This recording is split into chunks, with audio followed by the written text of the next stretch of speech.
Ciao a tutti, in questo video voglio parlare delle 12 personalità archetipiche, i 12 archetipi di personalità secondo Jung. Jung ha identificato nei suoi studi molto approfonditi dell'umanità, dell'essere umano, 12 archetipi. L'archetipo è una figura ancestrale, comune a tutte le civiltà. Quindi questi 12 archetipi sono 12 figure, 12 strutture di personalità che sono comuni a tutte le culture, a tutti i tempi. L'archetipo è un qualcosa di universale. Quali sono questi archetipi e come interagire? Quali sono le situazioni positive e quelle negative per ogni archetipo?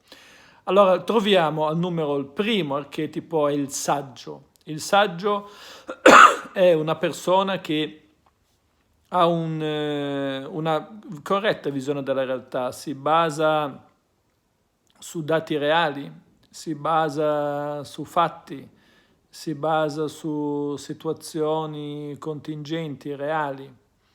Quindi il saggio rappresenta la persona che sa interpretare bene la realtà, riesce a interpretare la realtà nel modo corretto.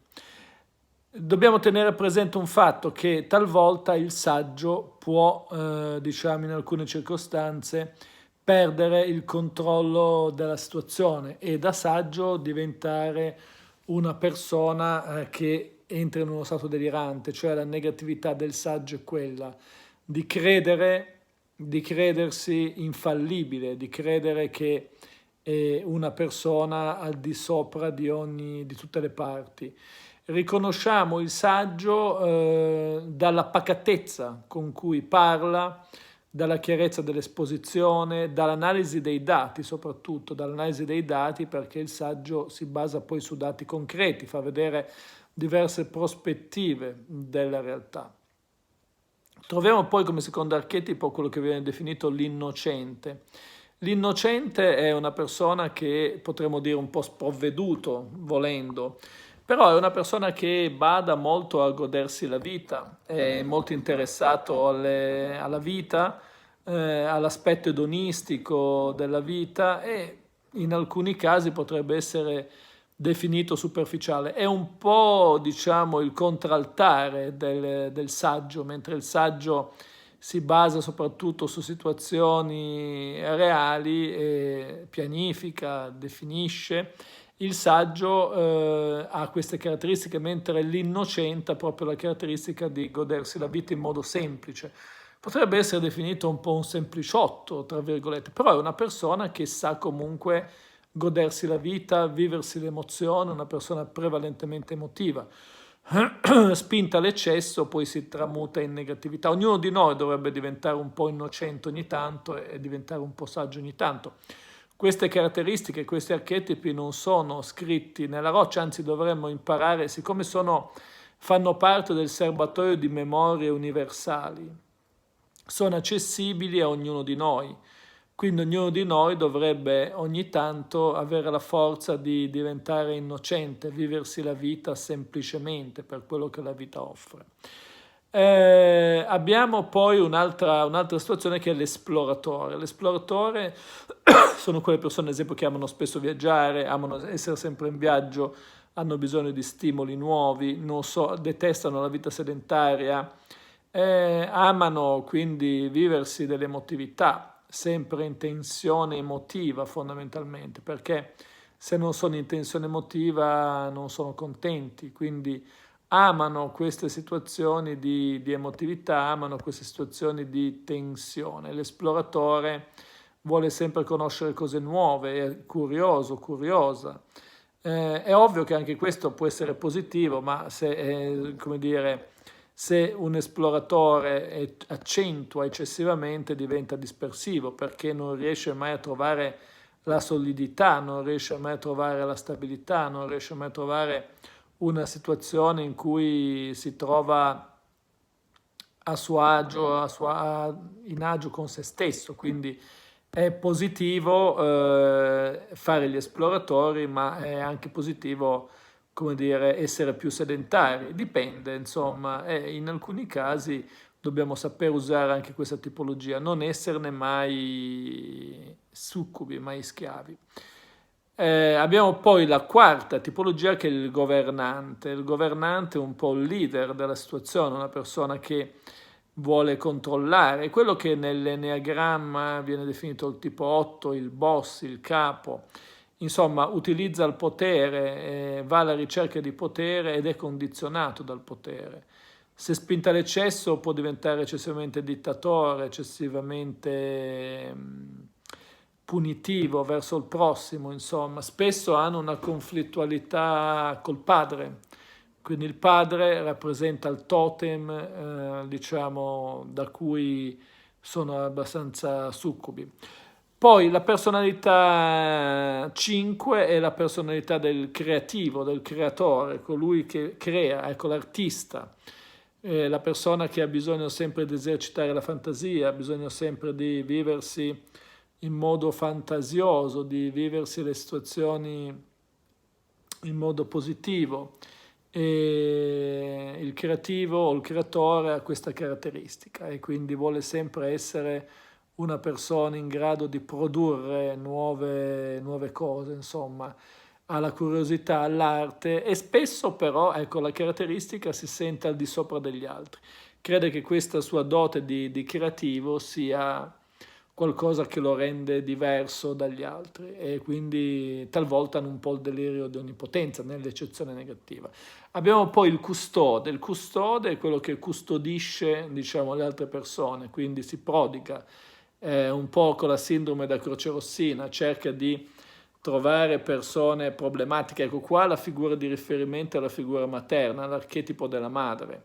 Spesso nasce da un conflitto con la figura materna, questa figura del custode. Il custode è quello che cerca sempre di trovare una soluzione a tutto e a tutti, insomma.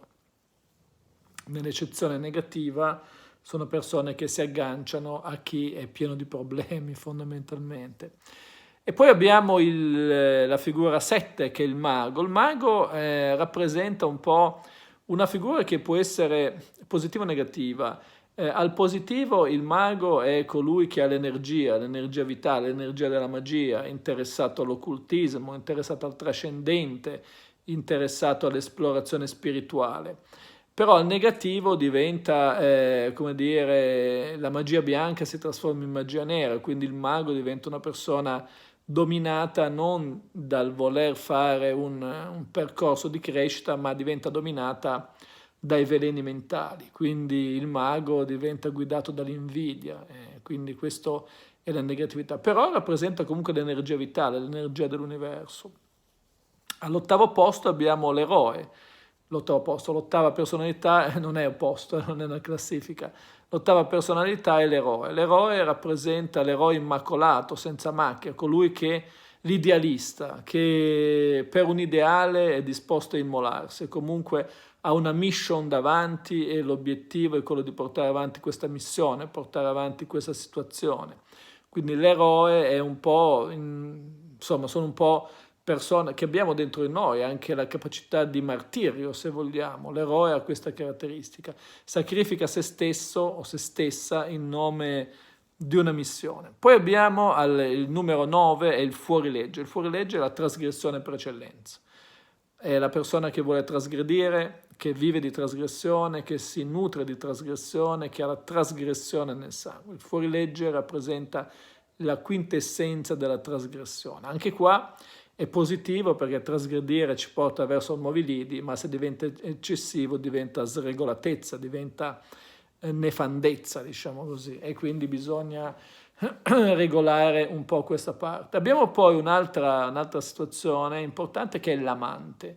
L'amante, il numero 10, rappresenta, diciamo, invece la passionalità, mettere sempre davanti la relazione sentimentale affettiva. L'amante è capace, ad esempio, per l'amato a distruggere imperi, cioè perde, non so, Re Giorgio che cede, come dire, cede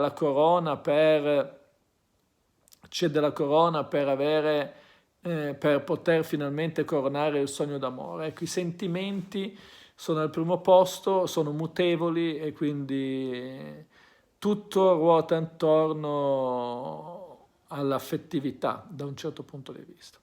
E poi troviamo la personalità numero 11 che è il buffone, il giullare.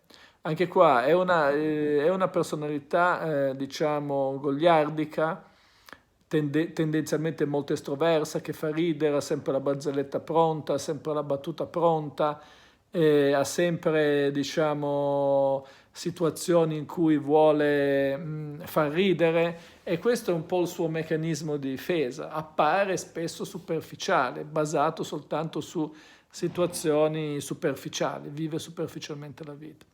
E poi il numero 12 troviamo l'orfano. L'orfano è la persona a cui manca sempre qualcosa, è sempre orfano di qualcosa, quindi questa è una persona, forse quella più depressiva, in cui c'è sempre un anello mancante. Fa parte di ognuno di noi può vivere tutte e 12 le personalità e si tratta di usarle nel modo giusto. È ovvio che l'orfano comunque può essere utile per viversi dei dolori, ma poi dobbiamo passare ad altre personalità. Bene, per questo video è tutto, seguitemi anche sulla pagina Instagram Massimo Taramasco, iscrivetevi al canale, iscrivetevi anche al mio nuovo canale Felicità Benessere, di cui vi posto il link in descrizione. Ciao a tutti!